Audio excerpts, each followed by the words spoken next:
Nous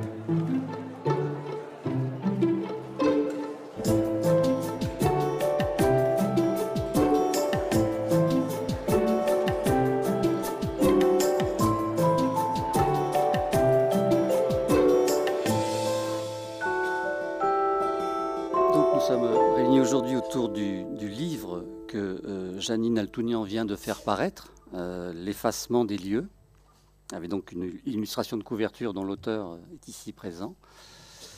Donc on va cheminer à travers quelques petites questions que je vais lui poser.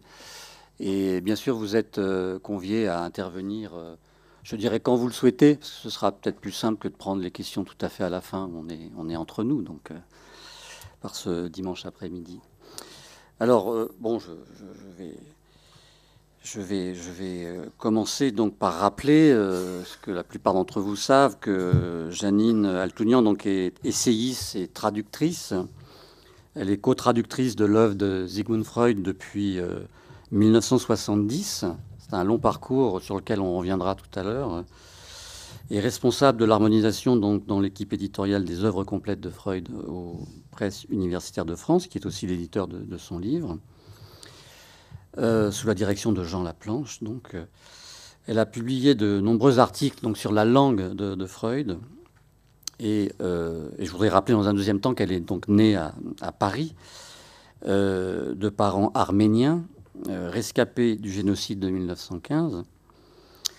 Et vos parents, d'ailleurs, se sont rencontrés en France. Et elle travaille dans une perspective psychanalytique des questions liées au traumatique dans la transmission transgénérationnelle, en lien avec son expérience de descendant d'une famille donc, de survivants à un crime de masse. Une étape essentielle de ce parcours, on y reviendra également, a été la traduction et la publication donc, du livre qui est ici, Mémoire du génocide arménien, à partir d'un manuscrit donc, que sa mère avait retrouvé dans un placard quelques années après sa mort, la mort de son père. Donc il s'agit du journal rédigé par Varam Altounian donc, en 1920-1921 pour témoigner de ce qu'il avait vécu de 1915 à 1919. Autour de cette publication, donc, Janine mène une réflexion sur la possibilité pour la deuxième ou la troisième génération d'héritiers de survivants d'en élaborer la transmission traumatique. Elle fait pour cela référence aux théorisations freudiennes, comme je viens de l'indiquer. En novembre 2013, puis dans un autre contexte en mai 2014, Janine s'est rendue donc à Bursa, une ville située au nord-ouest de la Turquie d'Asie, à 240 km à l'époque de Constantinople, aujourd'hui d'Istanbul, capitale de l'Empire ottoman, où son père donc, était né le 21 août 1901. De cette terre, et ça sera ma première question, vous n'aviez eu jusqu'alors connaissance que par l'imagination. C'est-à-dire les quelques récits que vous avez faits, essentiellement votre grand-mère maternelle. Qu'est-ce qu'a produit cette venue dans cette petite ville de Bursa en 2013 ? Bien, alors, je voudrais d'abord rappeler que, comme disait Sophie Nagiscard, vous aviez animé le colloque où j'étais intervenue et que vous aviez beaucoup apprécié mon intervention. Et cette intervention, justement, restituait mon voyage à Bursa. Et j'étais effectivement très émue. Et c'est ce que j'ai constaté en regardant la vidéo récemment.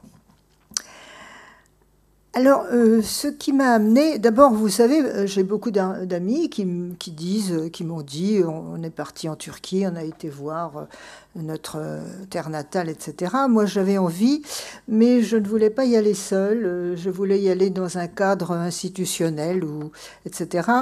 Quelque chose qui me protège. Alors, je ne savais pas exactement protéger de quoi, mais ça me faisait peur. Jusqu'au jour où j'ai rencontré à Montréal un psychanalyste qui m'avait entendu parler de mon affaire et qui souhaitait, avec son fils cinéaste, aller faire les différentes régions du monde sinistrées et il voulait commencer par les Arméniens. Alors j'ai dit oui, d'accord, je veux bien vous accompagner à Istanbul, mais je voudrais y aller avec vous à Bursa. Alors, quand j'étais à Bursa, bon, bah d'abord, j'ai rencontré à Istanbul les gens qui m'ont reçu. C'était une psychanalyste aussi qui m'avait invité à participer à un débat pour présenter précisément ce livre. J'ai rencontré beaucoup de Turcs extrêmement sympathiques, des Turcs de gauche, dont certains sont en prison, évidemment. C'est une position très, très insupportable pour moi.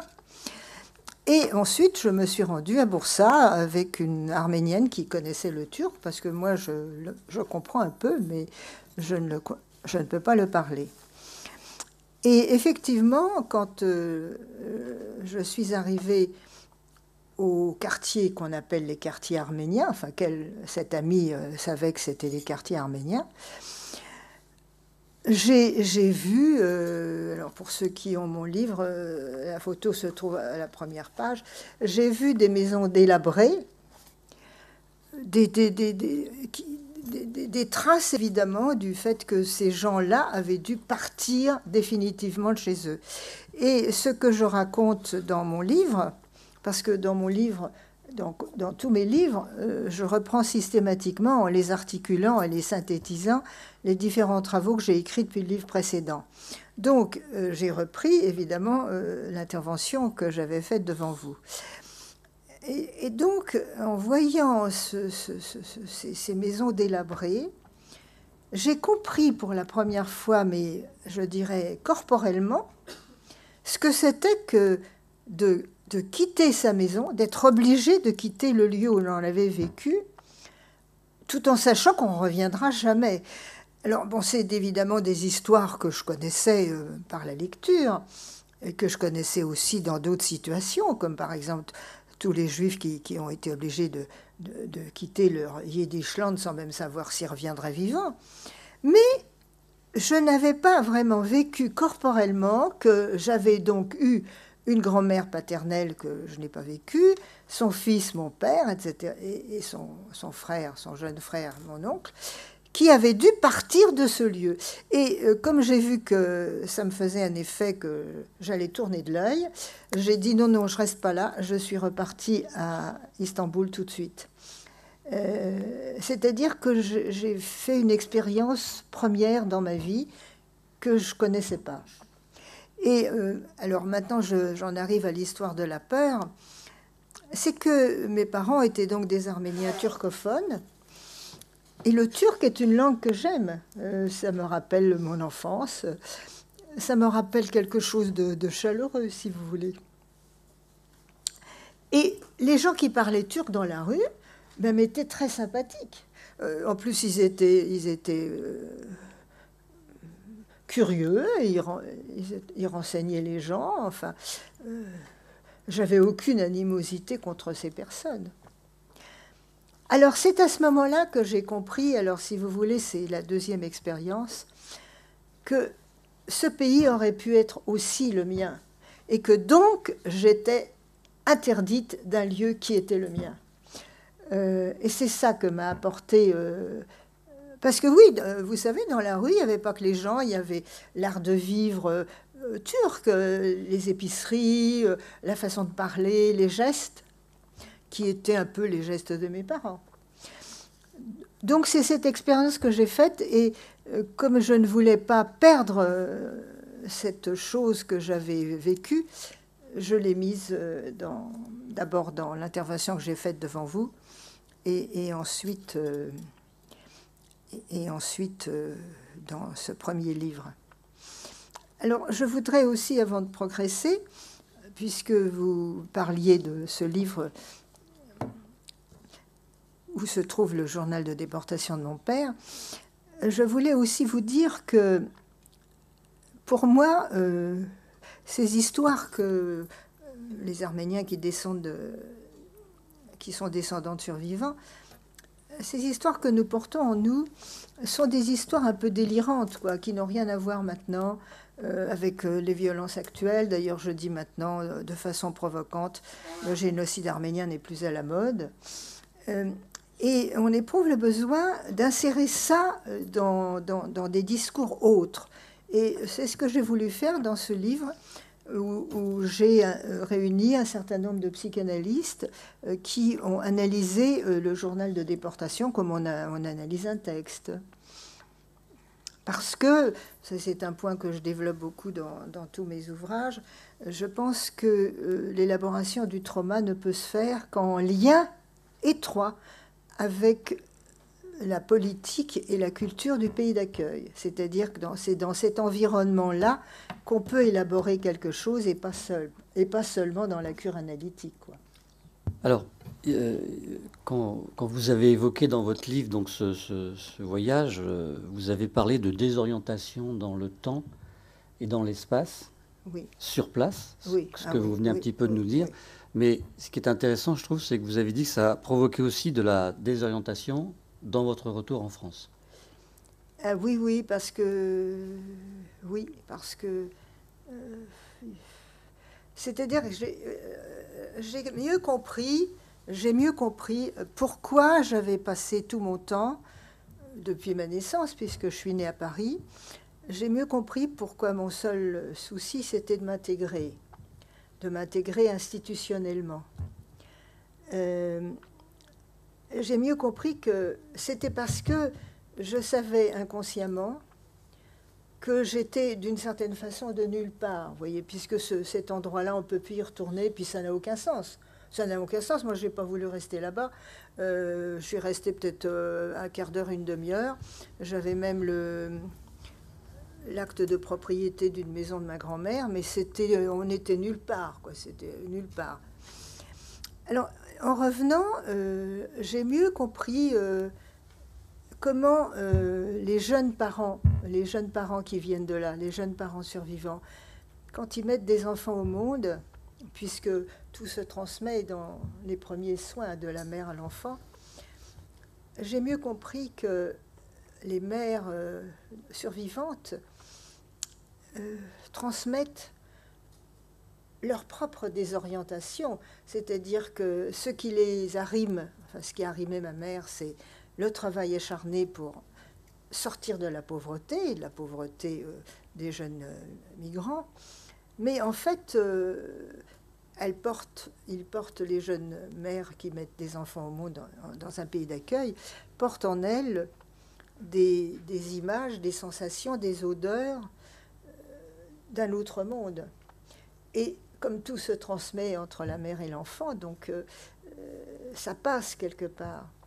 Donc je crois que ce qui a changé mon rapport au monde quand je suis venue en France, c'est que j'ai mieux compris que si j'avais fait tout cet effort d'intégration, c'était pour ne pas vivre cette spoliation. Parce que la spoliation, c'est quelque chose que je ne supporte pas. Vous savez, les gens, quand on les tue, on les tue, on les assassine, souvent on les supplicie, même dans un génocide. Mais je ne sais pas pourquoi, pour moi, la spoliation est presque plus insupportable que la mise à mort. Parce que spolier, c'est détruire le travail de plusieurs générations. Ça, je suis très sensible à ça. Il y a eu des générations qui ont travaillé, qui ont acquis de la culture, qui ont diffusé de la culture, qui ont acquis des biens. Tout ça, hop, ça s'en va. Et je pense que c'est ça, il m'a semblé que c'est ça que je voulais éviter dans mon processus d'intégration, en somme pour repartir à zéro. Enfin, voilà. Oui, alors, donc on a commencé par 2013. Et je voudrais remonter dans le temps pour reprendre un peu le fil de votre parcours et évoquer la figure dans un autre contexte, celui qui occupe principalement le mémorial de la Shoah, de Robert Baubert et de Georges Perec. Mm. Parce que Robert Baubert, en 1976, fait un film sur la petite ville de Radom, en Pologne, où sa famille avait habité, où lui n'était jamais allé. Donc fait une sorte de retour sur un lieu, mais qu'il n'avait pas connu, exactement comme vous le ferez en 2013. et en retire très peu, en fait, puisqu'il il a mis beaucoup de temps à trouver l'endroit, parce que la rue avait changé, etc. Il arrive, il ouvre la porte, il y avait des gens évidemment qui étaient là, donc ces gens-là ignoraient tout de l'histoire passée, on était quand même 30 ans après, et quand il revient, il dit à sa famille, une seule chose que j'ai noté, c'était les pots de cornichons qui étaient en haut d'une étagère, qui ressemblaient aux pots de cornichons de sa grand-mère. C'est ça qui fait pleurer. C'est ça qui fait pleurer. Et quant à Robert Baubert, quant à Georges Perec, je veux dire, lui, c'est assez différent, puisqu'il a dit ceci à propos des lieux éventuels sur lesquels il aurait pu aller, mais où il n'a pas voulu aller. Il a dit « Je n'ai pas de maison, de famille, je n'ai pas de grenier, comme on dit, je n'ai pas de racines, je ne les connais pas. Je suis allé dans le village, au berceau de ma famille, comme on dit, il n'y avait rien à retrouver. » Et donc là, on est en 1976, et c'est comme ça qu'à travers le film sur Radom, que Perec et Baubert vont se rencontrer.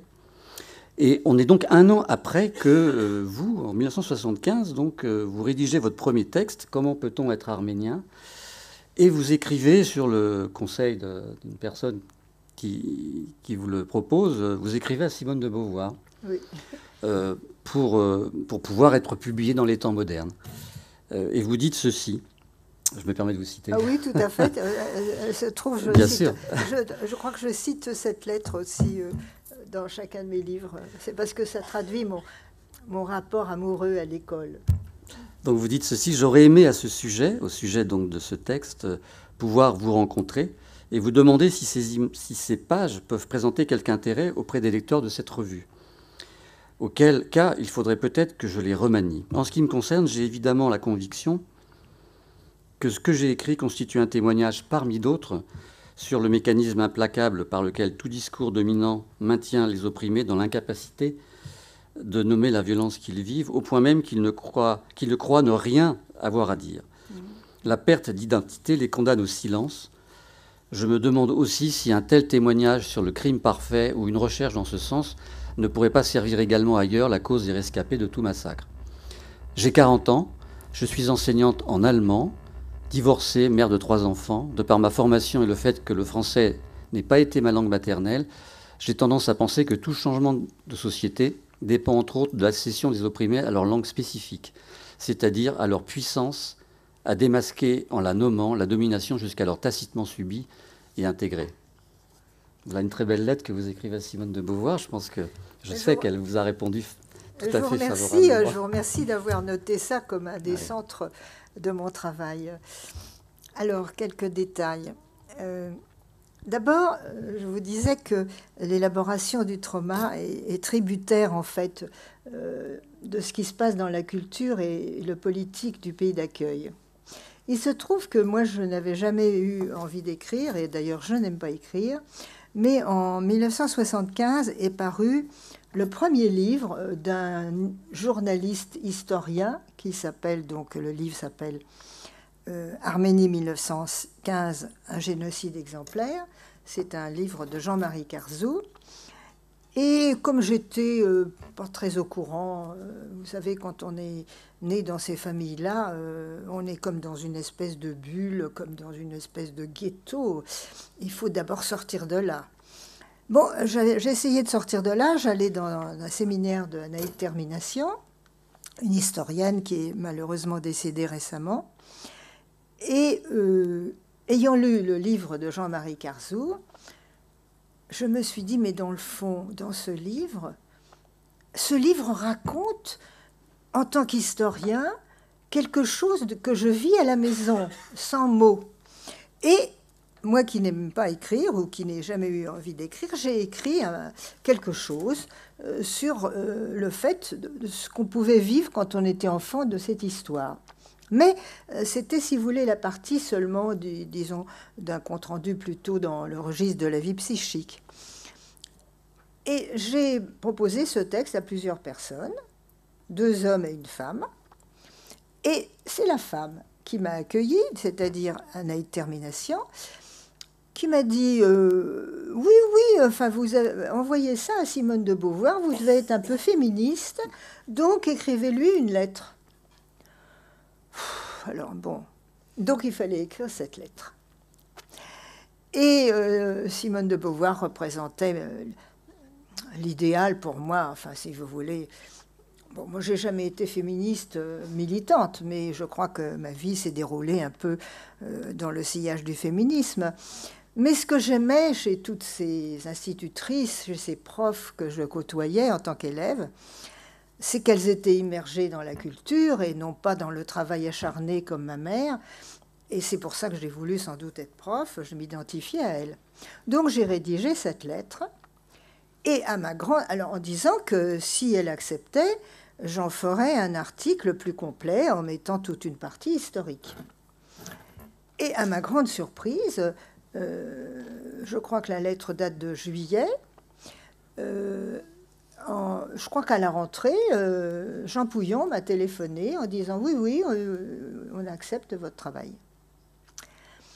Alors là, si vous voulez, je voudrais m'arrêter pour dire que, puisque je vous disais que l'élaboration du trauma, à mon sens, est tributaire des conditions socio-culturelles et politiques du pays d'accueil, j'ai eu la chance dans mon parcours, à plusieurs reprises, de rencontrer un accueil tout à fait favorable en France. Et d'ailleurs, c'est ce qui me rend si sombre actuellement, parce que ces conditions d'accueil n'existent plus. Et donc, si elles n'existent plus, je considère que mon livre est caduc, ne devrait pas intéresser les gens, sauf en tant que témoignage de ce qui a existé pendant un certain temps. J'ai rencontré un accueil favorable, d'abord lorsque mon premier texte au temps moderne a été accepté, en 1975, lorsqu'en 1982, la même Simone de Beauvoir a accepté de publier au temps moderne le texte de mon père, ensuite le texte de déportation de mon père, ensuite j'ai été accueillie à 2 reprises dans une équipe de traduction de Freud, et pas des moindres, alors que je n'étais pas universitaire. Donc, si vous voulez, ce parcours que j'ai fait finalement à partir de l'école de la République, que j'aimais beaucoup, alors que je n'étais pas une très bonne élève, mais j'aimais sortir du monde catastrophique de ma famille, enfin que j'ai vécu comme catastrophée en tout cas, parce qu'il n'y avait qu'une valeur, le travail. Le travail, et puis il y avait en filigrane, on venait de quelque part qui faisait qu'il fallait travailler.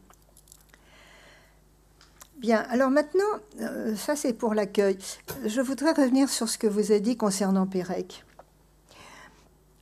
Vous savez, ces histoires-là, pour moi, c'est insupportable parce que moi, je suis née avec des parents vivants. Je sais très vaguement qu'un grand-père paternel a été assassiné, mais je n'ai pas d'autres pertes concernant le génocide. Et je ne peux pas imaginer comment quelqu'un comme Pérec arrive à vivre, à écrire, quand on a toute sa famille exterminée. C'est une autre problématique.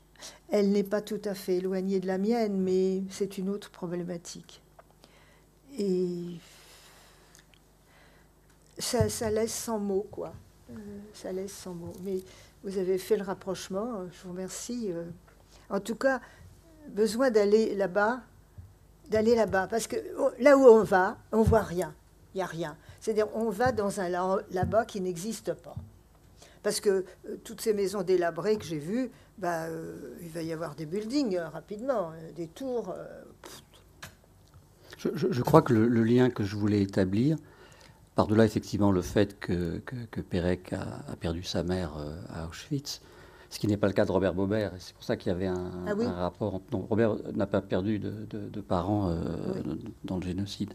Mais quand vous avez évoqué tout à l'heure le fait que pour arriver à vous décider à aller à Bursa, vous aviez trouvé une sorte de stratagème il fallait, presque narratif. Oui. Et Pérec avait fait la même chose dans Espèce d'espace, vous savez, où il avait choisi une dizaine de lieux à Paris qu'il allait visiter régulièrement et irrégulièrement. Parmi ces lieux figurait la rue Villain, qui étaient les 6 années de son enfance où il a vécu avec ses parents. Et donc il ne voulait pas se dire qu'il irait directement dans ce lieu, Ah oui. Et donc il a trouvé ce stratagème pour pouvoir...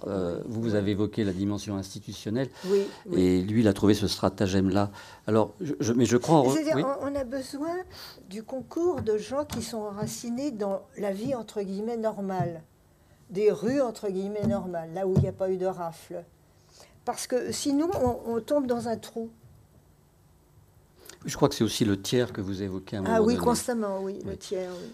Alors, on va en venir au travail de publication, mais auparavant, vous dites, page 47, « Peut-on faire le deuil de ce qui n'existe plus dans le monde, mais seulement dans le monde transmis par l'imaginaire des rêves maternels ?» Oui. Très belle phrase. Peut-on s'approprier cet objet inexistant pour pouvoir enfin y renoncer? C'est une chose très difficile que vous dites là, non?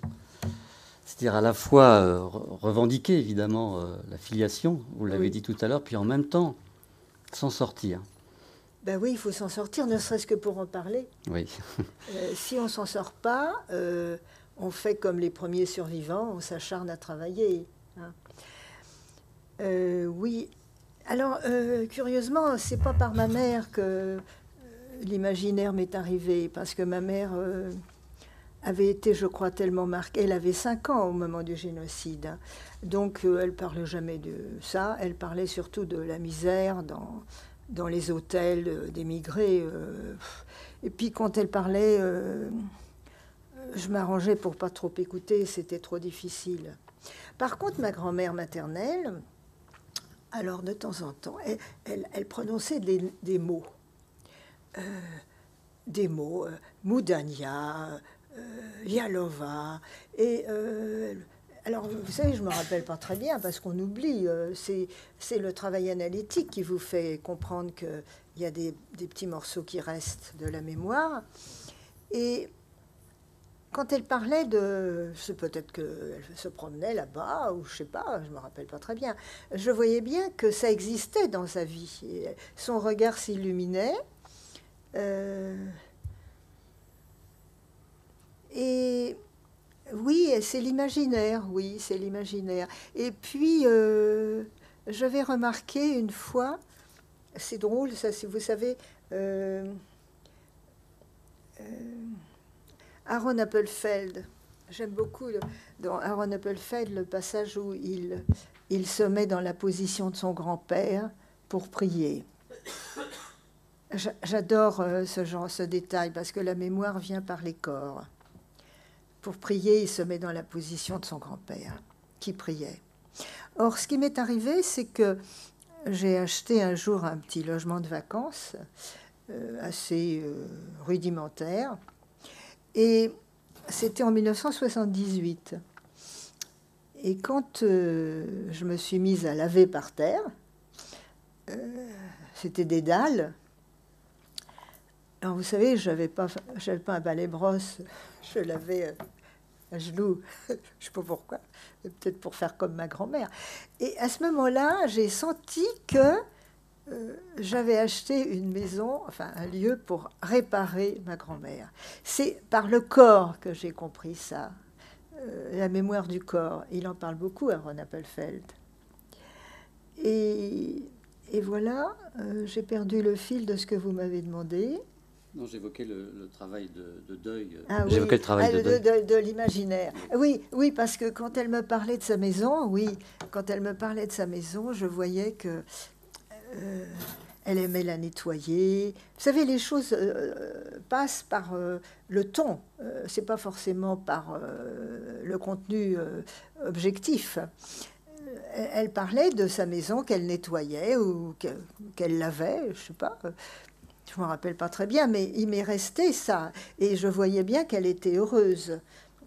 Ou quand elle me disait qu'elle se promenait au bord du Bosphore, le Bosphore, ou que son oncle, qui était archevêque, l'avait emmenée à Jérusalem. Alors on voyait chez elle un rapport à l'homme prestigieux. C'était un pays merveilleux. Et le deuxième volet de la question que vous m'avez posée, c'est qu'on ne peut faire le deuil que de l'objet dont on s'est approprié.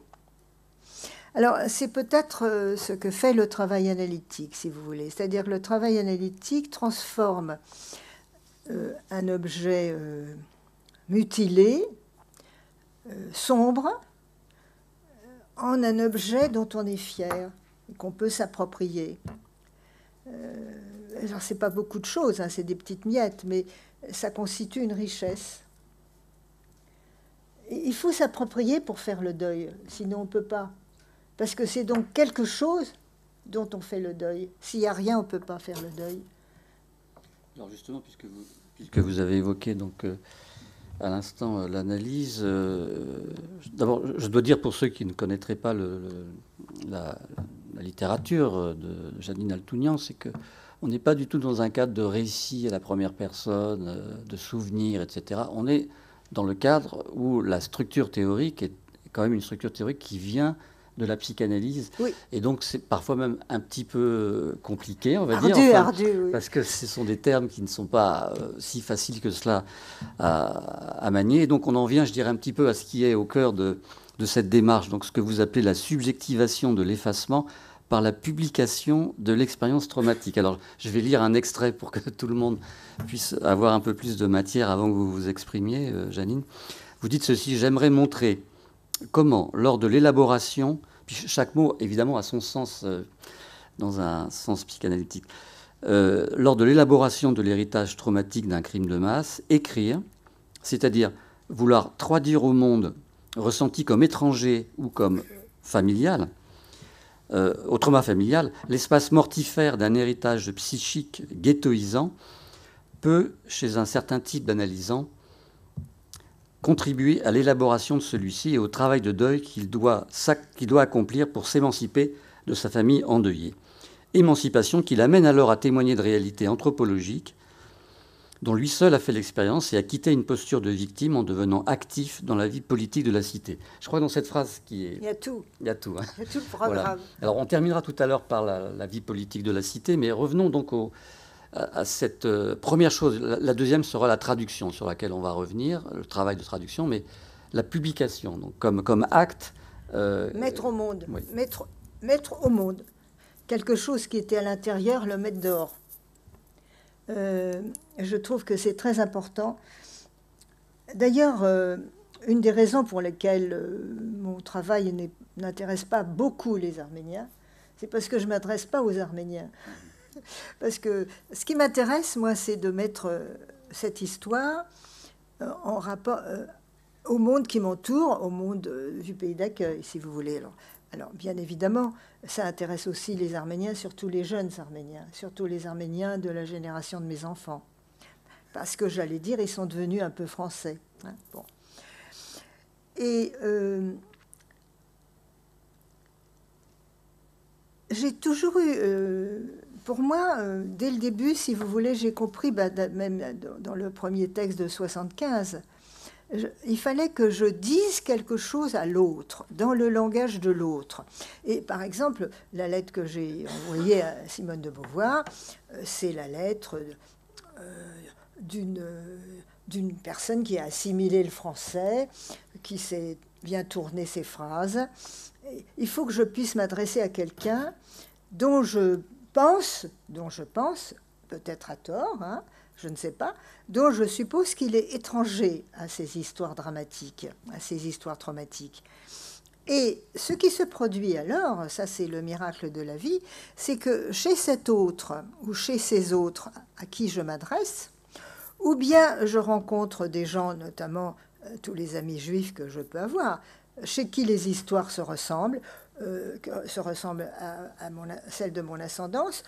Ça peut être des descendants de la Shoah ou des descendants de la guerre de 14, puisque j'ai une aussi des tout à fait contemporains de la guerre de 14, dans les familles décimées où tous les grands-pères sont morts, où les grands-mères ont travaillé dur, ce sont pratiquement les mêmes histoires. Donc, si vous voulez, le fait de s'adresser à l'autre, à celui qu'on pense d'un autre bord, est thérapeutique, parce que ça vous éloigne du ghetto. Vous rencontrez soit des gens analogues, ou bien alors vous rencontrez des gens qui sont apparemment tout à fait bien insérés dans une vie tranquille, mais qui ont une forme de sensibilité qui fait qu'ils ils vous entendent. Et alors ça, c'est très thérapeutique. C'est-à-dire que, et je dirais même que c'est très libidinal, parce que c'est en s'exprimant à quelqu'un de différent, qui néanmoins, de sa différence, comprend ce que vous dites, qui est très très réjouissant, très réjouissant. Donc c'est l'important pour moi, c'est de m'adresser à l'autre. Et jusqu'au dernier moment, chacun de mes livres, c'est ça. Puisque chacun de mes livres, si vous voulez, reprend des textes que j'ai déjà écrits, en les remaniant. Chacun de ces textes, c'est une sollicitation d'un colloque ou d'un... On me dit, parlez de ça. Bon, alors au début, je prends par exemple très rapidement un des textes qui apparaît dans mon premier livre, qui s'appelle Une Arménienne à l'école.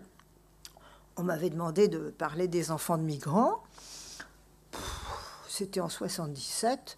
Moi, je ne savais pas. Moi, je n'avais pas fait des études de sociologie, les enfants de migrants.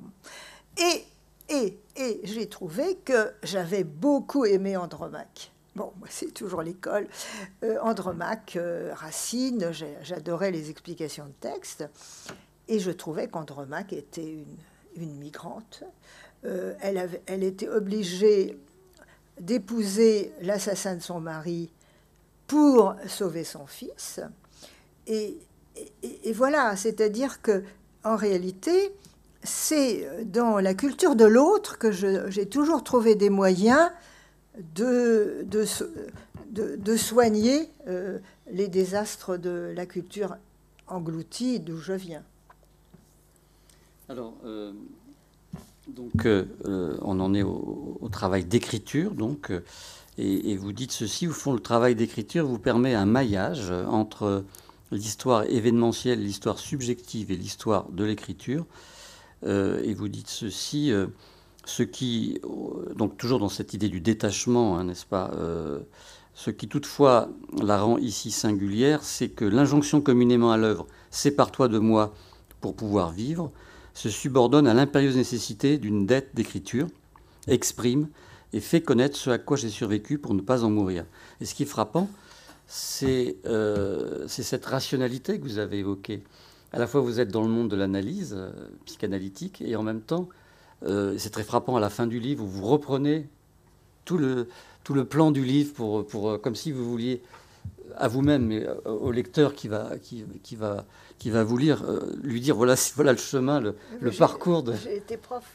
Oui, non, mais je pense que là, il y a une forme de... peut-être de rationalité qui tient compte aussi de l'idée du parcours, de ce qu'est une analyse, entre guillemets, c'est-à-dire, au fond, quel est le résultat, à quel résultat on arrive. Oui, et pourquoi, comment on y arrive, par quel bien on arrive. C'est pas un miracle, on y arrive par un travail. Et je montre, j'aime bien. Oui, là aussi, vous pointez quelque chose de très juste dans mon propre travail d'écriture, mais même dans mon propre travail, mon rapport à la vie. C'est-à-dire que, comme malgré tout, avec les parents que j'ai eus, j'accorde une très grande importance au travail, j'aime dire au lecteur, je suis arrivée à ça en passant par tel chemin. Et c'est pour ça que mon livre, comme le remarquent certaines personnes, ne se lit pas forcément de façon horizontale. C'est-à-dire qu'il y a constamment des rapports. Par exemple, je suis en train d'énoncer une réflexion, et je trouve que cette réflexion joue également dans l'incident précédent, dans le passage autobiographique qui s'est passé. Alors, je donne une note et je dis, je réfère la théorie à l'événement que j'ai raconté sur le plan autobiographique. Et je pense que ça traduit aussi quelque chose qui se produit dans le travail analytique, puisque dans un travail analytique, on parle de tel objet, alors qu'on est au mois de janvier, mais on peut parler du même objet alors qu'on est au mois de mai, et dans une autre humeur, et on peut reparler du même objet 2 ans après. Et à chaque fois, le psychisme s'étant transformé, on transforme l'objet qui était traumatisant et il le devient de moins en moins. Donc, si vous voulez, cet enchevêtrement se retrouve dans mon écriture, oui. Oui, et donc vous évoquez à un moment donné ce que Lurba Jurgenson à propos de sa traduction de Chalamov, a appelé le brouillon perdu. Ah oui, oui. C'est-à-dire qu'au fond, il y aurait eu un moment où, précisément parce que les survivants n'ont pas pu rendre compte immédiatement de leur expérience traumatique, il y aurait donc une phase de brouillon perdu avant que le travail de publication se fasse, et se fasse peut-être parce que c'est une autre génération qui s'en empare. Ah oui, moi je pense que, vous voyez, quand Saint-Preux a écrit L'écriture ou la vie, Saint-Preux était quelqu'un qui avait déjà bénéficié d'une grande culture avant d'être déporté. Donc le problème était écrire ou mourir. Il a fini quand même par écrire. Mais les survivants sont très souvent, en tout cas chez les survivants arméniens, des gens qui ont été pris par le génocide avant même d'être même scolarisés, avant même d'apprendre à penser dans leur langue. Donc ils sont porteurs d'une culture détruite. Donc, mais ils ont quelque chose à dire à leurs enfants, mais ils ne peuvent pas le dire en mots. Ou alors, dans des plaintes permanentes, on a tout perdu. Ma grand-mère disait, on a tout perdu. Mais enfin, une fois qu'on a dit ça, on ne va pas très loin. Et ma mère me parlait toujours de la misère. Mais, si vous voulez, ils ne peuvent pas verbaliser parce que leur moi n'existe pas, dans la mesure où leur moi existe sous la menace de il faut survivre, il faut travailler pour s'insérer, pour avoir de l'argent, etc. Donc, alors, ce qui se transmet, il faut donc que ça se transmette à la génération qui va à l'école et donc qui apprend la langue que j'appelle les noms exterminables. Et j'ajoute les noms exterminables du moment, parce que nous vivons des temps tellement menaçants qu'on peut même pas savoir qui va être exterminé ou pas. Enfin, je suis très pessimiste. Hein, bon. Alors, si vous voulez, il faut que l'enfant d'abord apprenne à se scolariser et surtout apprenne la culture de l'autre, quelles sont ses habitudes, etc. Si vous voulez... moi, vous avez évoqué la lettre de Simone de Beauvoir que j'ai envoyée à la lettre. Je savais très bien ce qu'il fallait lui dire. Or, ça, c'est le côté un peu débrouillard, vous voyez. Je savais par quel biais il fallait l'apprendre.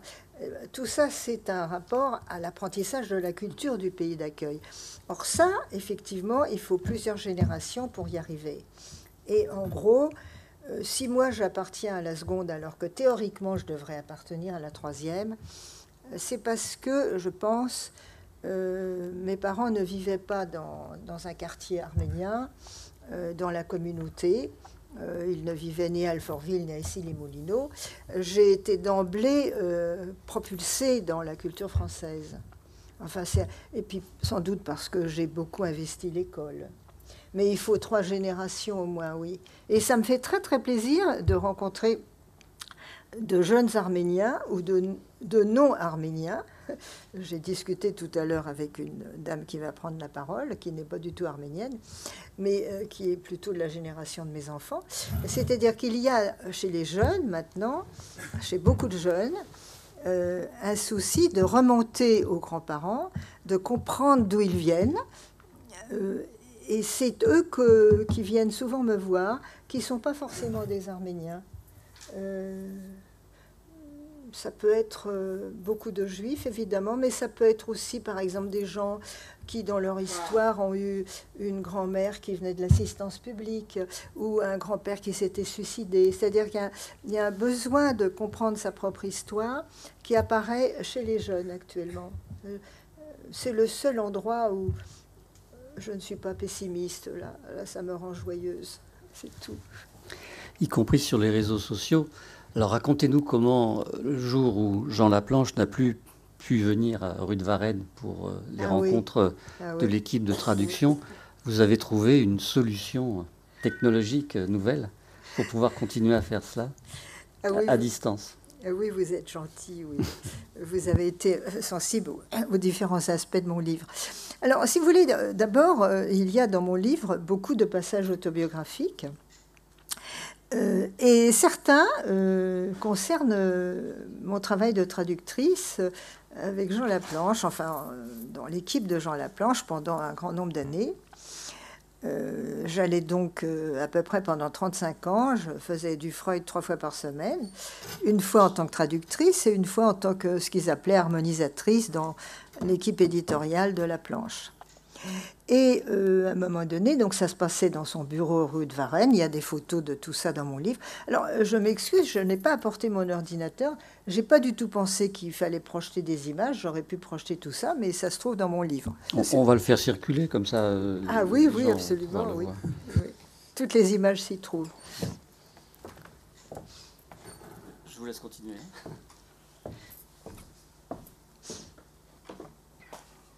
Il y a des photos du bureau de La Planche. Ça se passait rue de Varennes. Il avait un bureau assez prestigieux, bien. Et parce qu'il habitait donc à Pommard, il allait tous les week-ends à Pommard. C'est un vigneron. Et donc pendant la semaine, il venait à Paris avec sa femme. Et à un moment donné, il n'est plus venu. Sa santé ne le permettait pas. Et donc, toute l'équipe se déprimait, parce que, si vous voulez, la structure de travail était la suivante. Il y a fait différentes équipes de traduction, dont je faisais partie d'une équipe, et toutes ces traductions qui étaient mises au point devaient être reprises, mais vraiment mot par mot, dans la fameuse équipe de révision dont je faisais partie, 2 fois par semaine. Alors, ça voulait dire que rien ne pouvait être publié sans passer par ce filtre. Et il vient plus à Paris, donc qu'est-ce qui va se passer? On n'avait pas fini de publier tous les volumes. Alors, comme vous parliez tout à l'heure du temps de Michel Prigent, je me suis adressée à Prigent, j'ai dit, écoutez, voilà, il se passe quelque chose, mais le seul moyen, c'est de faire des séances par Skype. Et alors il a effectivement, moi j'avais Internet chez moi, Pierre Cotet, l'autre directeur encore vivant, parce que Bourguignon était mort, n'avait pas Internet. Alors donc Prigent a fait installer Skype chez moi, et nous avons fait des séances par Skype. Mais ce que je raconte également, et j'ai même des extraits de mails qu'il m'a envoyés, c'est qu'à un moment donné, j'ai vu que... Alors c'est difficile, hein, ça m'avait beaucoup affecté. Cet homme qui ne faisait que penser depuis, j'allais dire, sa naissance, je voyais bien qu'il n'arrivait plus à penser. C'est-à-dire que la mémoire, les liens ne pouvaient pas se faire. Et j'étais obligée, parce que lui voulait qu'on fasse des séances de travail, et lui n'arrivait pas à travailler. L'autre directeur qui était encore vivant était sourd, et moi je ne sais pas, ça marchait pas. Enfin, c'était le délabrement de l'équipe, quoi. Et j'étais obligée de lui mentir. J'étais obligée de lui mentir parce qu'il ne comprenait pas pourquoi on n'avait pas de séance de travail, et je ne pouvais pas lui dire on ne peut pas avoir de séance de travail parce que votre esprit ne fonctionne pas. Et donc finalement, on a pu obtenir... puis après, il est mort, quoi. Il est décédé, et donc on a terminé avec Pierre Cotet et puis d'autres gens qui sont venus. Mais, vous savez, je me suis trouvée étrange d'être responsable de tout ça. Et je me dis parfois, parce que j'avais réalisé que La Planche était dans le fond une figure paternelle pour moi, alors que je n'avais jamais eu aucune conversation d'ordre privé avec lui. Tous les échanges étaient autour de tel mot, tel passage, tel truc. Et je m'entendais bien avec lui parce que c'était un artisan. Il avait un rapport, c'était un vigneron, en dehors du fait qu'il était psychanalyste et philosophe, mais il avait un rapport manuel, très pragmatique aux mots. Et c'est sans doute pour ça que c'était une figure paternelle pour moi. Il n'était pas mondain du tout, parce que, enfin, moi, je ne l'ai pas ressenti comme mondain. Il avait un côté bon vivant, artisan.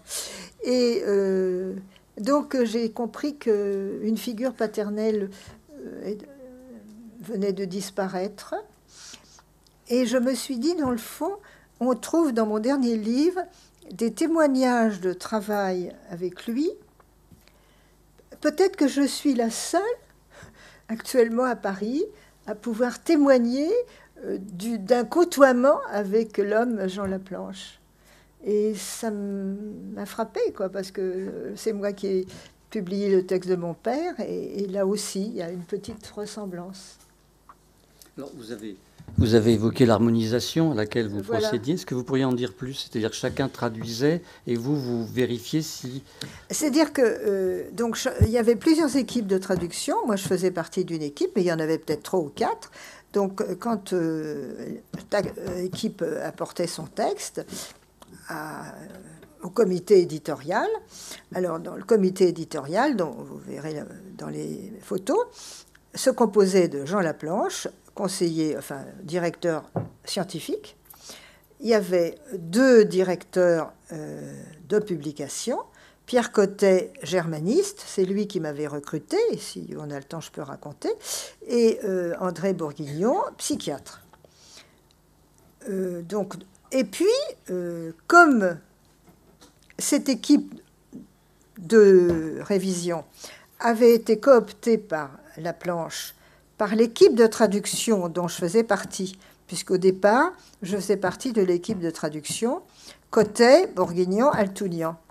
Or, il nous a cooptés pour constituer son équipe de révision des textes sous sa houlette, évidemment. Et évidemment, c'est lui qui commandait. Hein, bon. Mais moi, ça ne me dérangeait pas.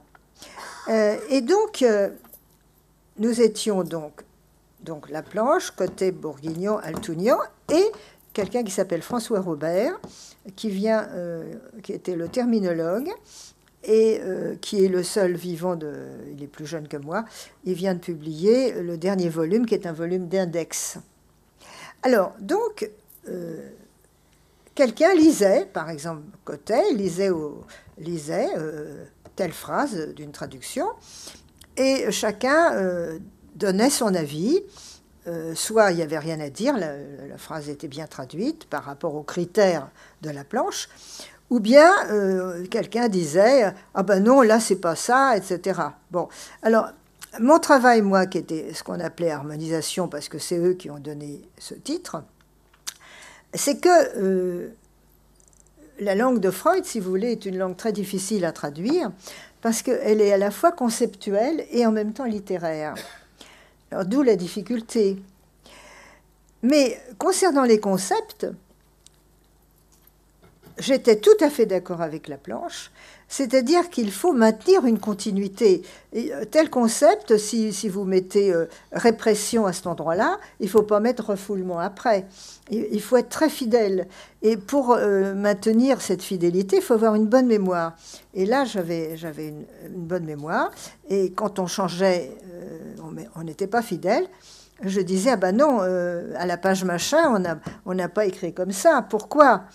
Alors là, il y avait... voilà. Si vous voulez, l'harmonisation, c'est, disons, d'ailleurs, je ne sais pas pourquoi ils m'ont nommé comme ça, mais c'est ce qu'ils ont trouvé comme dénomination, c'est de faire en sorte qu'il y ait une logique dans la traduction de l'ensemble du corpus. Parce que la prétention, si vous voulez, de cette œuvre de Laplanche, c'est qu'il y avait au départ différents types de traductions qui foisonnent puisqu'on est dans le domaine public, mais chaque traducteur adopte sa propre politique. Et lui, ce qu'il a créé dans les œuvres complètes, c'est qu'il y a une conception unitaire de l'ensemble du corpus freudien. Et je trouve ça ça m'a tout de suite parlé, parce que au départ, quand je suis rentrée dans cette équipe, je connaissais strictement rien aux options laplanchiennes, mais ça m'a tout de suite parlé. Je trouvais il fallait être cohérent quand on travaillait une œuvre de pensée. Je pense que c'est la même chose si on traduit un philosophe. Alors, ce travail de traduction que vous aviez vous-même expérimenté à partir du manuscrit de votre père, donc quelque chose qui vraiment vous occupe beaucoup. Oui. Cette idée c'est aussi l'idée du tiers qu'on avait évoqué au début. Oui, il faut traduire au tiers. Oui. Et donc vous exprimez à un moment donné l'idée que l'écriture, donc, comme appropriation et amour de l'héritage, conduit aux motions d'amour auxquelles donne accès le travail à rebours du temps de l'écriture. Donc vous évoquez l'idée de transmettre la mémoire en continuant d'acquiescer à la vie.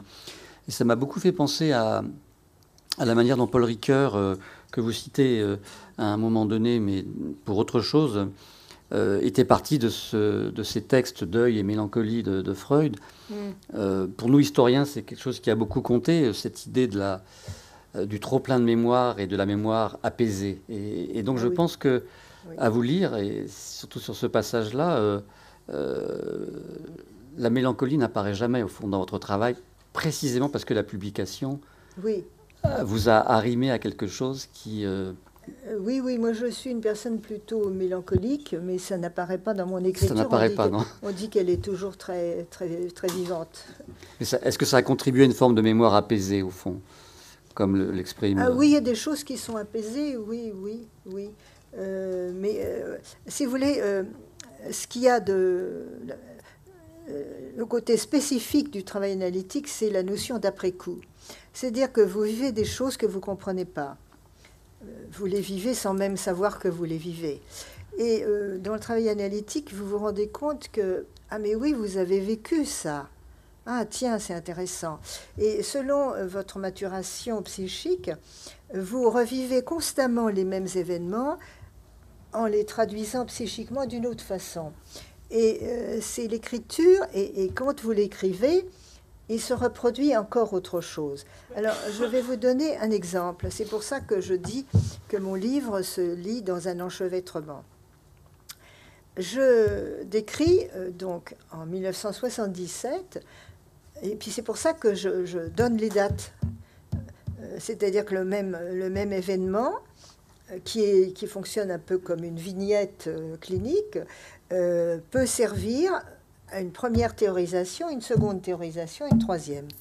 Donc en 77, dans Une Arménienne à l'école, je décris une scène qui sert beaucoup aux psychologues qui reçoivent des enfants d'émigrés. Donc je suis dans le bureau de la surveillante générale du lycée Fénelon parce que je vais entrer en classe de lettres supérieures. Et il faut absolument qu'un parent soit là. Donc, j'ai vécu quelque chose qui était très, très difficile pour moi, très difficile à supporter. Et je l'écris pour la première fois en 77, alors que j'ai dû vivre ça bien longtemps avant, à peu près en 58.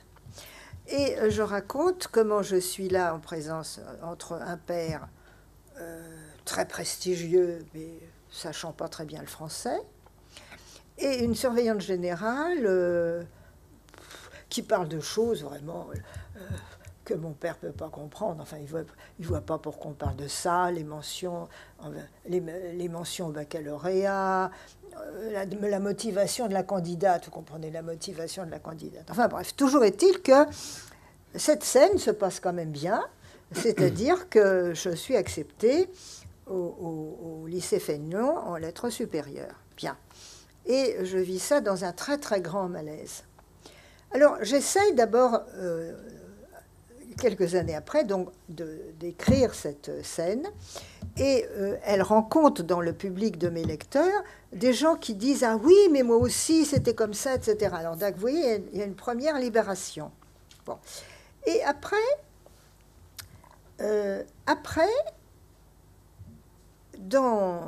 je me dis, mais dans le fond, de toute façon, mon père ne pouvait pas comprendre cette femme ne pouvait pas comprendre mon père, et donc moi j'étais coincée entre cet espace qui n'en était pas un. Et puis après, je me dis, mais dans le fond, ça, c'est le bienfait de l'école démocratique, parce que alors que j'étais entre deux parents, vous voyez, je fais le lapsus, c'est-à-dire qu'elle était en quelque sorte ce que j'appelle les institutrices mères adoptives des enfants de sinistrés. Donc, j'étais entre deux instances qui ne s'entendaient pas, qui pouvaient même éventuellement se détester, mais n'empêche que il y avait des règlements. C'est-à-dire que le règlement, c'est qu'il fallait avoir 2 mentions au baccalauréat. C'est pour ça que je pouvais prétendre à l'entrée. Eh bien, j'ai été acceptée.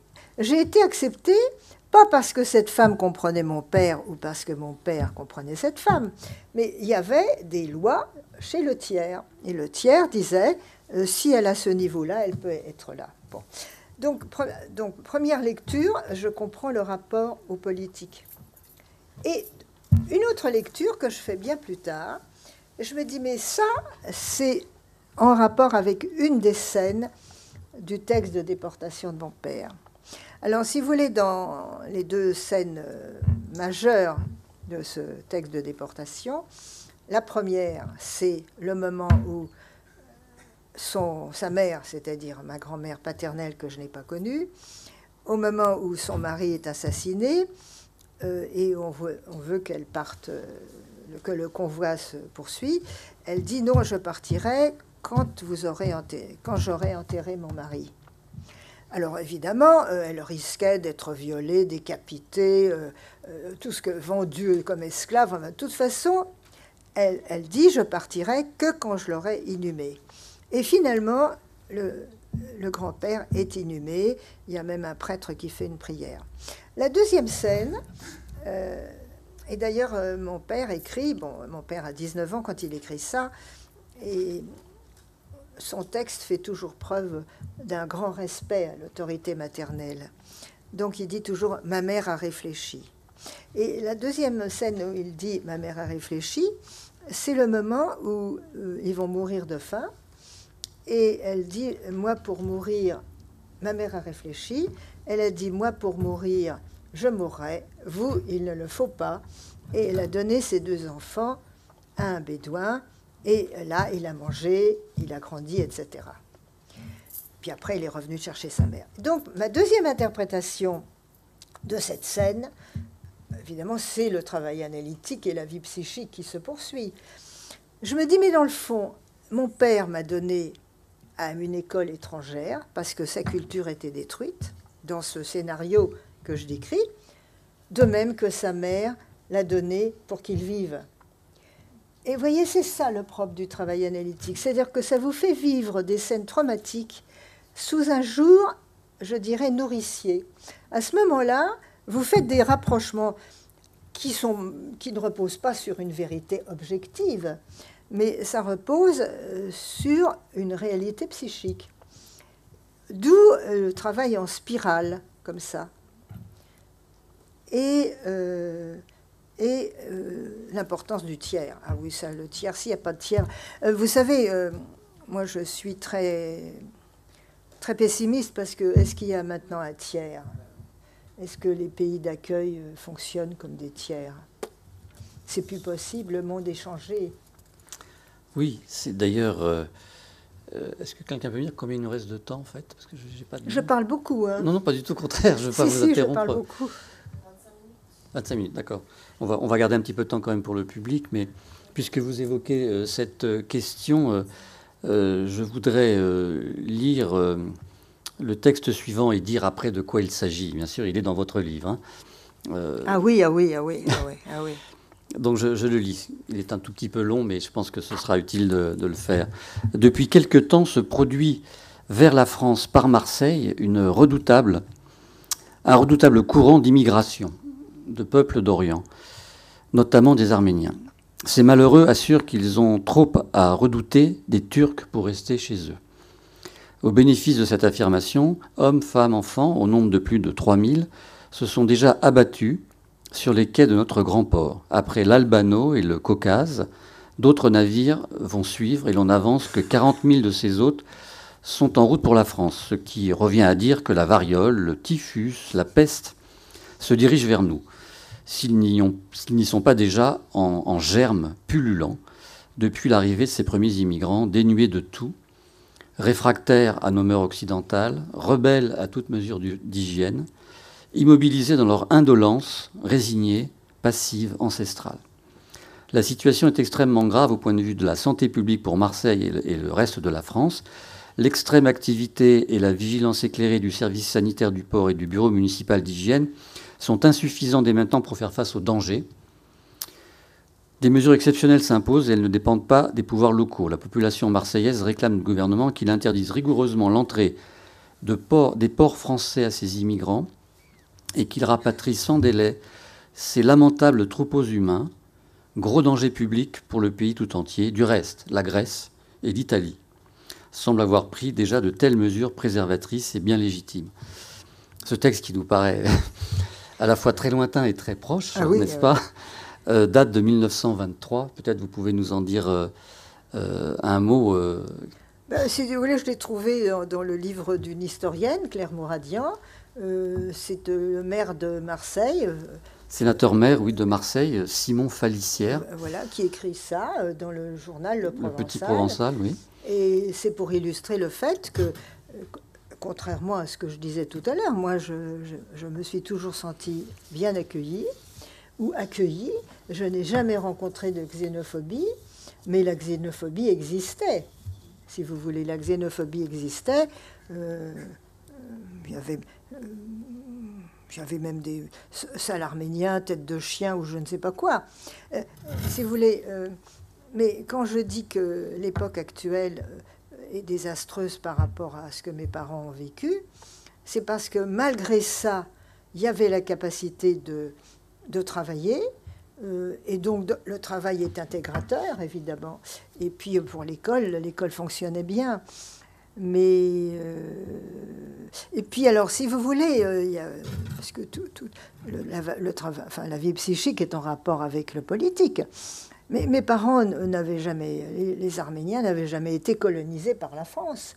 Donc, si vous voulez, pour les Arméniens, les Arméniens faisaient un transfert positif sur le pays d'accueil. Donc moi, j'ai grandi dans ce transfert positif que j'ai poursuivi dans mon travail. Mais des gens qui viennent de pays qui ont été colonisés par la France, ils ont une autre histoire. C'est pour ça que je suis très, très circonspecte par rapport à la valeur de mon écriture, parce qu'elle témoigne d'une position politique et psychique et d'une époque qui n'existe plus. C'est pas dans ces termes-là qu'on parle maintenant des étrangers. Et là, je cède la parole aux politiques et aux sociologues. Je suis sans armes. Et donc, c'est le moment de partager avec notre audience ce moment. Bonsoir, merci pour ce témoignage émouvant.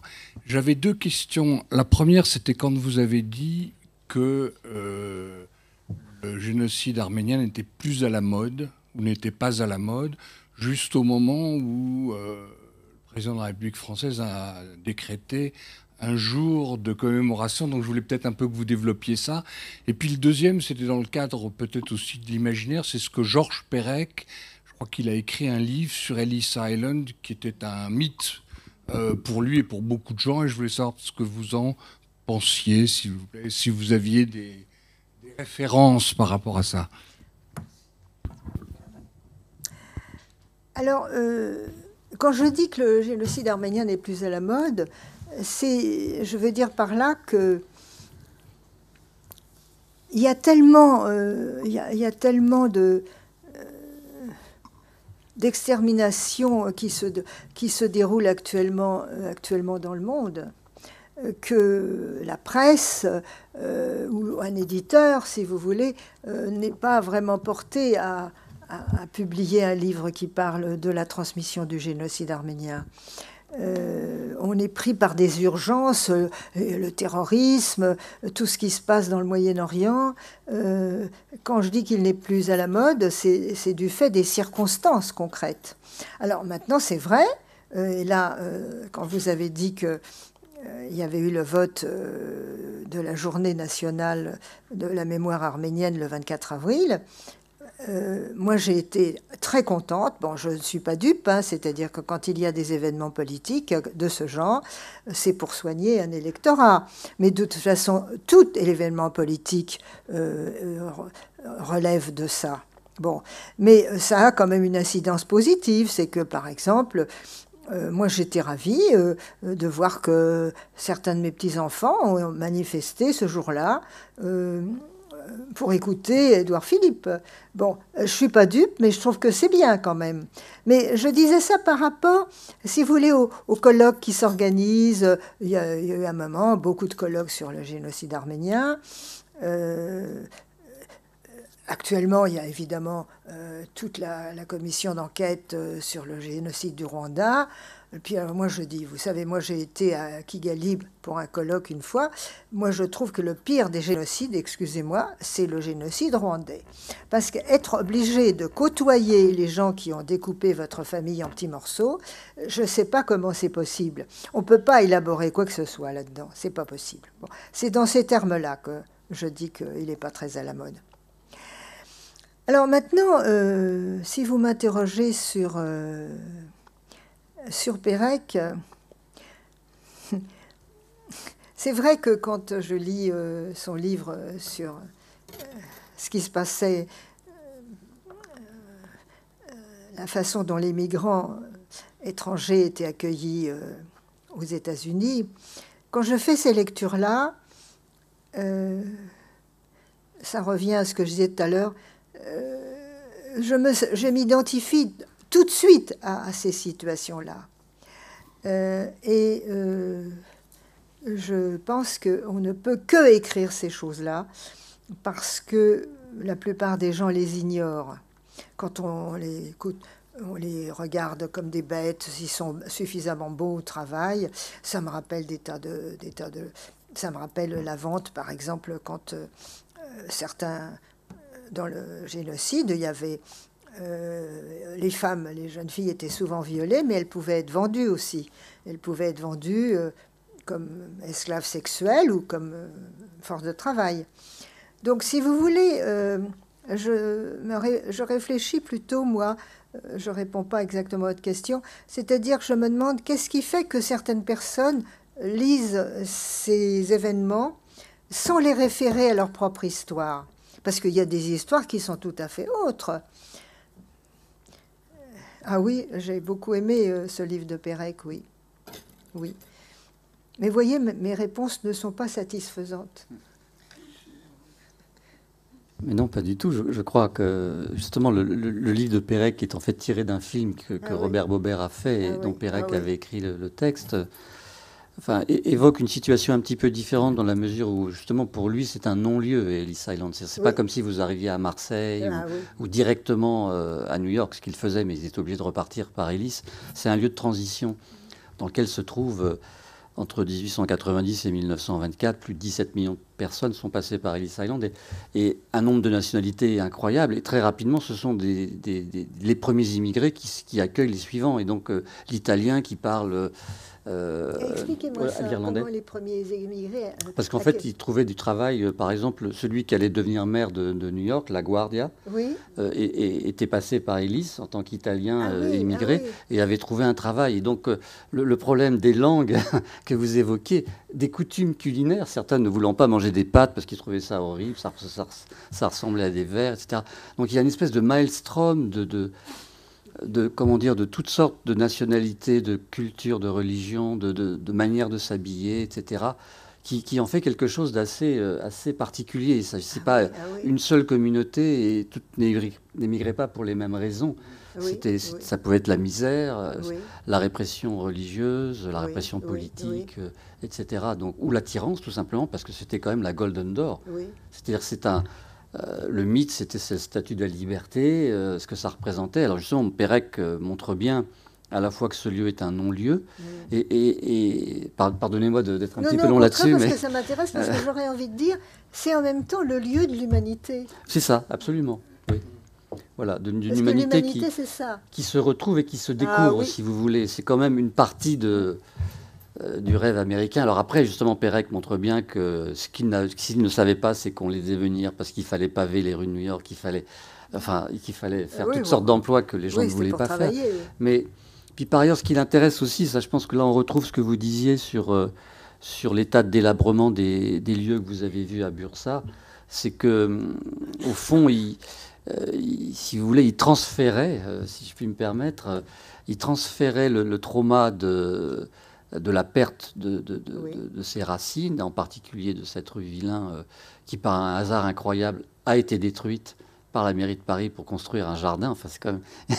Attendez, expliquez-moi ça. C'est-à-dire que Georges Perec habitait avec ses parents donc au 24 de la rue Villain, une petite rue dans le 20e arrondissement. Et cette rue, c'est progressivement... c'était une rue extrêmement populaire, mais avec beaucoup de magasins, comme ça se faisait dans le Paris de l'époque. Et cette rue s'est progressivement un peu vidée de ses habitants. Et puis la mairie a décidé de construire un jardin qui existe aujourd'hui. Et donc la rue a été détruite, si vous voulez. Il en reste juste un petit bout. Et cette rue a été détruite le lendemain, enfin, dans les semaines qui ont suivi la mort de Georges Perec. Donc ça, il y a des liens. Mais voilà, donc quand il est à Hélice, il passe son temps à décrire ce qui lui est donné à voir. Et il a cette très belle formule. Donc il reste, si vous voulez, des tables à coudre, des baignoires, des chaises, vous voyez, qui sont là, parce que quand il y va, ça vient juste de rouvrir. Et donc il n'y a pas eu de traitement mémoriel. Voilà. Parce que les gens apportent des choses avec eux? Non, c'est parce qu'il y avait toutes sortes de nécessités de travailler à diverses choses, puisque les gens restaient là quand même parfois pendant plusieurs jours. Donc il fallait les nourrir, il fallait les vêtir éventuellement, les laver, etc. Enfin, et donc il y a là des restes, mais c'est quelque chose justement qui est intéressant du point de vue du rapport à la mémoire. Parce que je pense que par rapport à ce que vous avez dit, ce que montre bien Janine, si vous voulez, c'est qu'elle n'est pas, par rapport à cette idée de où en est la mémoire du génocide arménien, je pense que vous n'êtes pas du tout dans l'idée de la nécessité d'une surmémoire, enfin d'une mémoire trop pleine, d'une mémoire absolument, puisque ça passe par ce tiers, par ce travail d'écriture. Et donc on a quelque chose qui se matérialise, qui n'est pas dans la douleur d'un ressentiment qui n'arriverait pas à se résoudre, quoi. Je crois que c'est ça quand même qui caractérise... Oui, il n'y a pas de ressentiment. C'est-à-dire qu'il y a le fait que j'accepte pas. Je suis en train de réfléchir un petit peu sur la différence justement de ressentiment sur cette question génocidaire. Que le travail que vous avez fait est considérable et en plus vous avez écrit. Actuellement, il y a beaucoup de gens qui parlent. La question, c'est des rescapés et qu'on essaye de recueillir leurs paroles puisqu'ils vont mourir. Quelle différence y aurait-il entre cette parole et le travail écrit? Même s'il y a une évidence, je vous pose la question pour une réflexion autour de ça. Si vous parlez des survivants de la Shoah, l'extraordinaire, la grande différence, c'est que ça s'est passé en France. Le Veldiv est en France. Ça s'est passé, ils ont été dénoncés par des Français. C'est totalement différent. Je réagirais différemment, certainement, si mon histoire était de ce genre. Ce que veut dire madame, c'est qu'elle part de la littérature de témoignage, alors que vous n'êtes pas dans ce registre-là. Ah oui, c'est juste, oui. Donc voilà, il y a beaucoup de littérature de témoignage depuis très longtemps. Mais parce que moi, je ne suis pas de la génération des survivants, je suis l'enfant de ça. Oui, mais c'est aussi parce que vous avez relié, disons, à la fois l'éducation qui a manqué à vos parents, en particulier à votre mère, la psychanalyse et ce travail donc de traduction que vous évoquez. C'est-à-dire qu'il y a un certain nombre d'outils, on va dire, qui permettent une médiation. Voilà. Donc on n'est pas une médiation. Une médiation. C'est-à-dire qu'on n'est pas dans quelque chose qui serait un témoignage personnel direct. Et c'est ça, je pense, qui fait tout le prix de ce que fait Janine Altounian. Oui, justement, dans certains passages autobiographiques, il y a du témoignage, mais c'est seulement là-dedans. Et vous voyez, là, quelque chose que je n'ai pas eu l'occasion de dire, c'est mon sous-titre. Quand j'ai décidé de mettre comme sous-titre autobiographie d'une analysante héritière de survivants et traductrice de Freud, c'est peut-être pas par hasard qu'il a fallu que je fasse 6 livres pour en arriver là. Parce que c'est pas cohérent. Ça fait pas partie des normes habituelles qu'on soit héritière de survivants et qu'on traduise Freud, qui fait partie de la culture de notre époque. Alors que si on réfléchit, il y a une cohérence. Freud est un enfant d'émigrés, et il en parle beaucoup dans ses... mes parents étaient juifs, je suis resté juif. Bon. Mais quand même, traduire Freud, ça témoigne de... Voilà. Or, j'ai eu le courage de mettre ces deux choses en même temps, ce qui est, pour moi, une sorte de courage politique, si vous voulez. Mais c'est vrai, vous faites bien, je ne suis pas dans la littérature du témoignage. C'est peut-être pour ça aussi que je n'intéresse pas beaucoup les Arméniens. Les Arméniens s'intéressent surtout aux œuvres d'histoire, ou bien aux œuvres de militance. Moi, j'ai beaucoup d'amis militants et je trouve que c'est très bien. Mais c'est pas mon registre, oui. Sauf pour cet épisode qui, justement, je trouve très intéressant parce qu'il est tardif, Oui. de 2013, où là, tout à coup, vous vous trouvez pendant un très court temps un peu démuni par rapport à... Et totalement démuni. Et dans le fond, je dis, à mon avis, que dans ce livre, je dis que je le confie parce que je ne sais pas quoi refaire. Donc là, il y a eu quelque chose qui s'est produit. Je ne sais pas quoi en faire, oui. Ce vivre effacé, c'est une expérience... oui. Mais comme vous l'avez dit, vous êtes très vite parti, c'est-à-dire au fond, vous avez oui, compris non, j'ai senti que j'allais tourner de l'œil, j'allais m'évanouir, oui. Je voulais me permettre de vous demander ce qui vous avait amené à vous intéresser à la psychanalyse. Est-ce que c'est d'abord le travail sur la traduction, ou est-ce que vous aviez déjà eu un rapport avec la psychanalyse avant de traduire Freud ? Non, pas du tout, c'est même le contraire. C'est-à-dire que j'étais en analyse parce que j'allais très mal.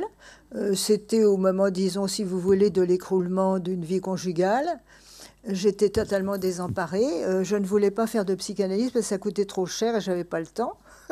Mais comme j'allais très mal, c'était en 68, la personne que j'ai consultée m'a dit, est-ce que vous gagnez votre vie? Alors j'ai dit oui. Bon, elle m'a dit, écoutez, réfléchissez, je vous garde une place pour... je me rappelle, c'était... Non, d'abord, j'étais enceinte. Hein. Alors, elle m'a dit, vous mettez votre bébé au monde, après, vous venez me voir. Et c'est quand j'ai été la voir qu'elle m'a dit... J'ai dit, ah non, je ne fais pas de psychanalyse, c'est trop cher, j'ai pas le temps. Donc, c'est là qu'elle m'a dit, écoutez, voilà, est-ce que vous gagnez votre vie? Non, etc. Et puis, je vous garde une place pour le mois de septembre. Donc j'ai fait un travail analytique par nécessité et que j'ai terminé au bout de 5 ans, très correctement. En 74, j'ai fini. C'est pas par hasard que j'ai commencé à écrire en 75. J'étais bien.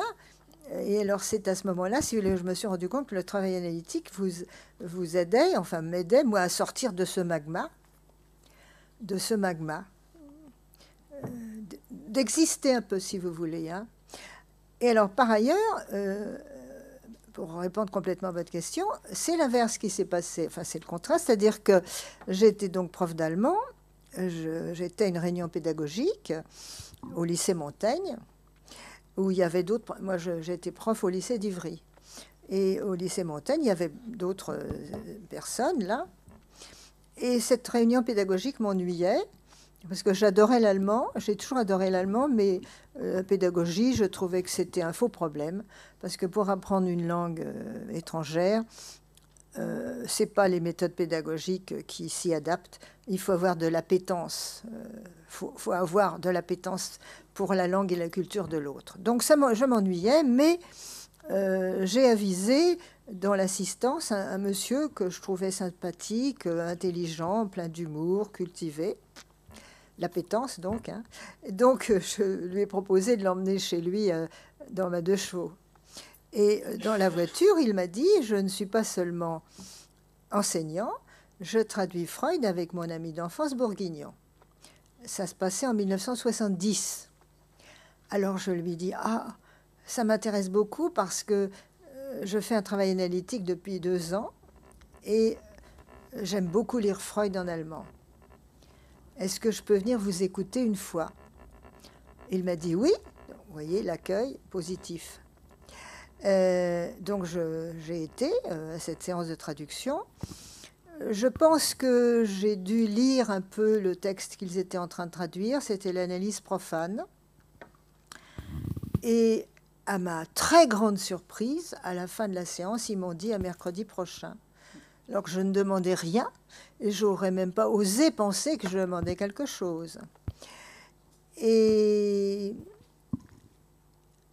alors, pourquoi ils m'ont dit de venir, je ne sais pas. Alors, mon hypothèse, c'est que l'un était germaniste, ne connaissait rien à la psychanalyse. L'autre était psychiatre et donc s'entendait bien avec la psychanalyse, mais était pas germaniste vraiment. Et comme moi j'étais entre les deux, comme je suis toujours, je dis que mon écriture est une écriture diasporique, je suis jamais dans une discipline particulière. J'appartiens à plusieurs disciplines, si vous voulez. Et je pense qu'ils m'ont pris à cause de ça. Et donc, c'est cette équipe nucléaire qui a été prise ensuite en 83 par Laplanche. Mais c'est pas... Non, j'ai fait une psychanalyse comme le commun des mortels. Quand on va pas bien, on fait une psychanalyse. D'ailleurs, je dis que ce livre est un hommage au travail analytique. C'est un hommage. C'est pas du tout... Ça veut pas dire que l'analyse... soigne tous les problèmes. Hein. On reste, le fond traumatique reste toujours là, il ne disparaît pas. Mais ça n'empêche pas de vivre, d'avoir d'autres terrains, le fait que je sois là, que c'est agréable de vous parler, etc. Vous avez évoqué le génocide arménien qui est plus à la mode, et les brouillons effacés, et enfin la nécessité d'un tiers. Et je vous demandais, votre père, quand il y a le génocide juif qui débute, même s'il n'a pas lui-même exprimé ce qui s'était passé avec lui, j'imagine que le génocide arménien n'était pas tout à fait à la mode à l'époque. Oui, c'est vrai, c'est ce que j'allais lui dire, oui. Je ne me rendais pas compte. Est-ce qu'il a senti tout de suite ce qui allait se passer pour les Juifs? Est-ce qu'il en a eu l'intuition? Et quelle a été sa réaction? Ah oui, c'est une bonne question parce qu'on me pose souvent cette question. Alors, d'abord... je me rends compte que j'ai pas eu le temps j'ai pas pu suffisamment vous parler du brouillon perdu. Alors voilà, en 1940, j'avais donc, je suis née en 34, j'avais donc 16 ans. Non, j'avais 6 ans. J'avais 6 ans. Je suis née en 34, donc en 1939, en 1940, j'avais 6 ans. J'allais donc à l'école primaire de mon quartier, rue de la Jussienne. Mes parents habitaient donc dans le quartier des Halles. Et il y avait effectivement l'occupation allemande. Alors, j'ose dire cela parce que beaucoup de gens l'ont dit pareil dans un séminaire où je me trouvais. C'est-à-dire que les Arméniens, en tout cas ma famille, étaient en train de vivre le fait que ils ne seraient pas génocidés, on ne les spoliait pas et qu'il fallait qu'ils travaillent. C'est-à-dire qu'on était dans ce que j'appelle le ghetto, comme ça. Et le seul écho que j'ai eu de l'occupation allemande, dans mon souvenir, c'est que mon père a dit « J'ai été déporté » parce que beaucoup de gens partaient sur les routes, il y avait l'exode. Je me rappelle qu'il a dit « J'ai été déporté une fois, je ne le ferai pas, je reste ici. » Mais j'ai pas d'autres mots. J'ai pas d'autres mots. Je sais que ma mère faisait la queue pour avoir à manger au marché. Je peux pas vous dire. Et c'est une réponse qui n'est pas satisfaisante. La seule chose que je sais, c'est que j'avais à l'école une élève où j'avais remarqué, elle avait une étoile jaune. Et vous voyez, je ne me rappelle rien, donc je sais qu'elle existait avec son étoile jaune, et je sais qu'elle n'existait plus après. À l'école, elle n'existait plus. Donc je ne peux pas vous répondre. Et j'étais à un séminaire à l'EHSS où il y avait beaucoup d'historiens et qui était dirigé, vous savez, par cet historien Stéphane Audouin-Roseau, qui est spécialiste de la guerre de 14. Et les gens disaient, mais en fait, les Arméniens arrivaient du deuil, ils avaient également le deuil, parce que le génocide arménien est contemporain de la guerre de 14. Et est-ce qu'ils se rendaient compte, etc. De même que est-ce qu'ils se rendaient compte de ce qui se passait avec les Juifs? Et les gens présents ont dit non. Ils ont dit la même chose que moi. Non, on était complètement plongés dans leur histoire à eux. Donc mais c'est une bonne question. Vous avez fait bien de poser cette question. C'est peut-être une question d'ailleurs qu'il faudrait relier au fait de savoir si votre père a eu connaissance et à quel moment du fait que le crime de génocide avait été... Oui.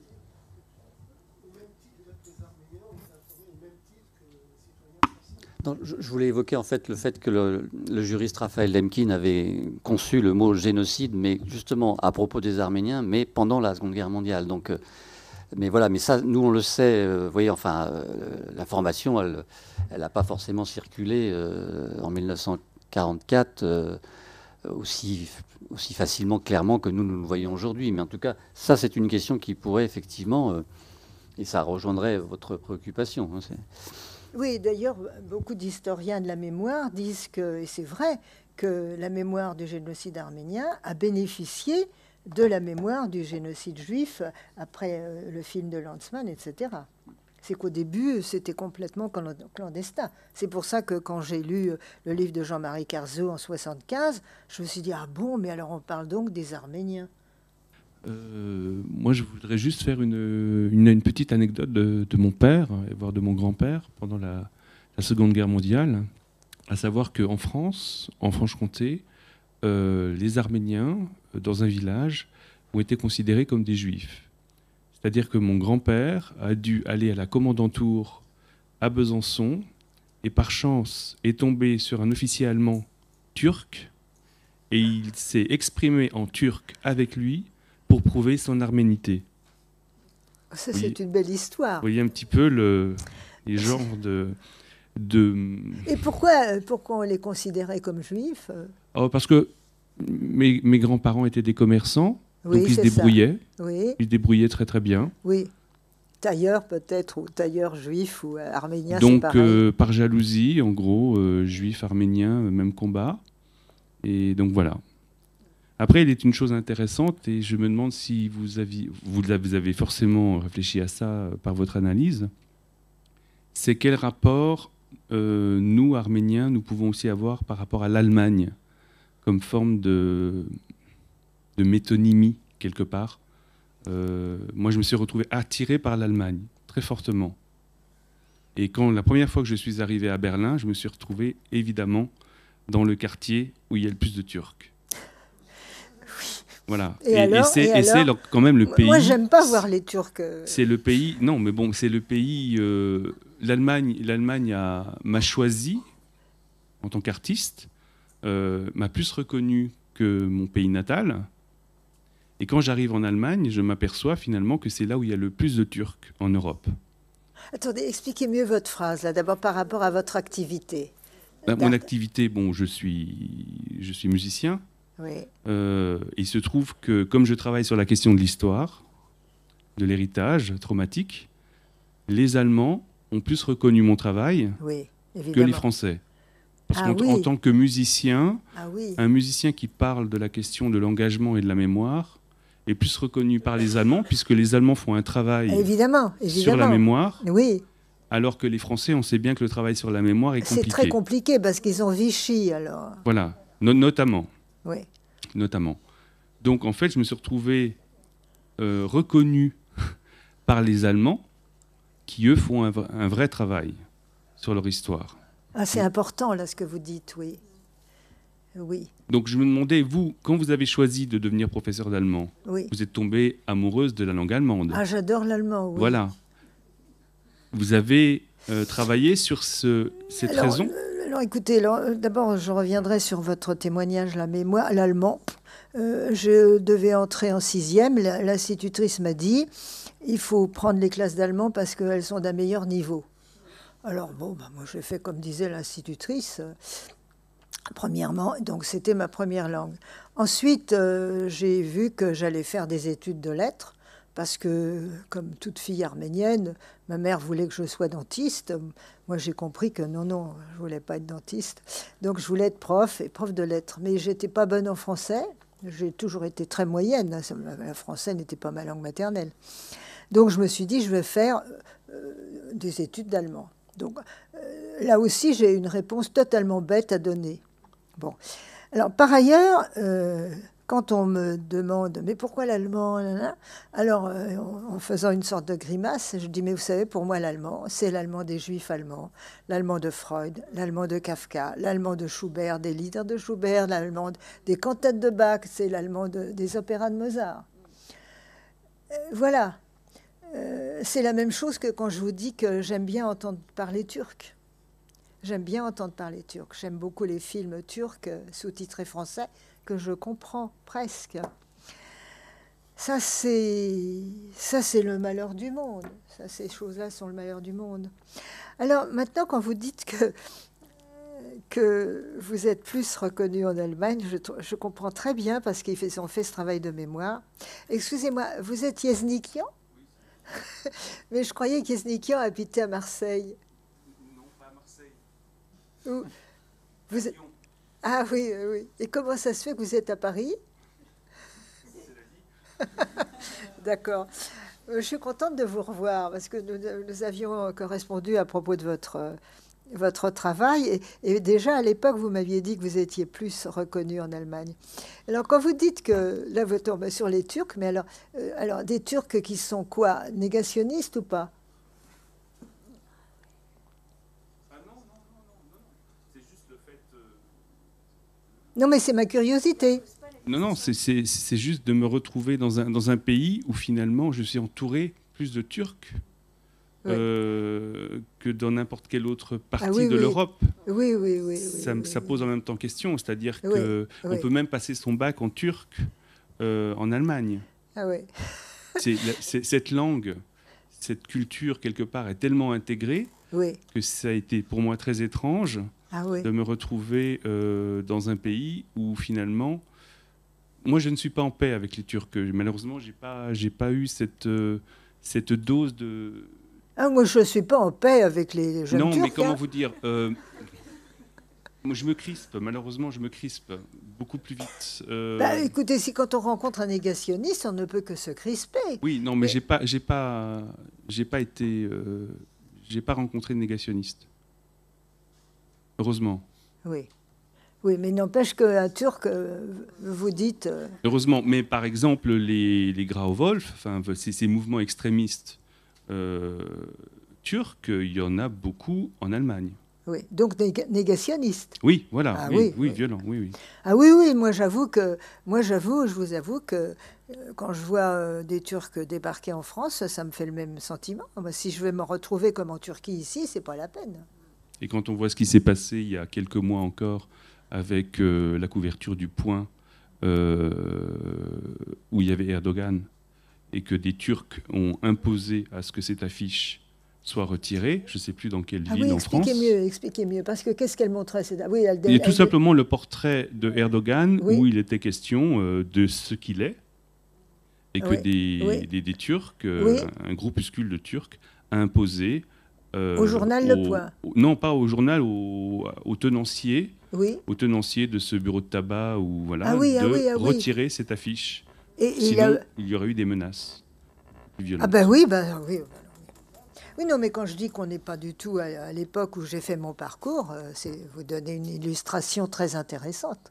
Et qu'il y a eu à Lyon, l'année dernière, une manifestation pro-kurde, et il y a des Turcs qui ont chargé sur des Kurdes.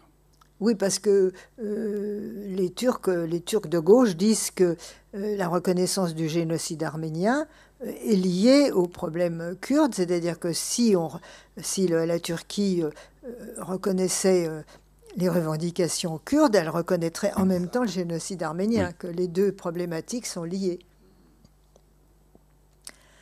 Ah oui, non, mais c'est très intéressant ce que vous dites, oui. Ah oui, évidemment. Oui, moi, les Turcs de gauche que j'ai rencontrés, je dirais même que c'est un prof des langues zo turques. C'est la section turque des langues zo qui a enregistré, parce que une universitaire qui s'appelle Karine Trévisan m'avait dit « Mais finalement, tu connais pas le texte de déportation de ton père, tu l'as lu qu'en traduction. » J'ai dit oui, et puis ça m'est resté. Alors, comme les choses qui me restent, comme ça, je veux les faire. J'ai voulu faire l'enregistrement par un Turc du texte de déportation de mon père, parce qu'il est donc écrit en langue turque et en alphabet arménien. Et j'ai fait la demande d'abord aux langues zo, parce que je voulais que ce soit institutionnalisé. Au département arménien, ils n'ont pas répondu. Enfin bref, parce que sans doute c'était pas de l'arménien, c'était du turc. Et c'est le département turc qui a réalisé par un universitaire turc ce texte la lecture du texte de déportation qu'on peut entendre maintenant sur mon site. Et d'ailleurs, traductrice, comme je comprends la langue de mon père, quand j'ai écouté, j'ai trouvé que la traduction n'était pas bonne. Vous voyez.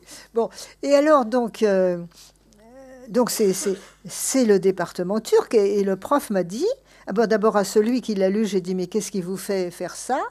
Il m'a dit c'est pour des raisons politiques, si je retournais dans mon pays, j'irais en prison.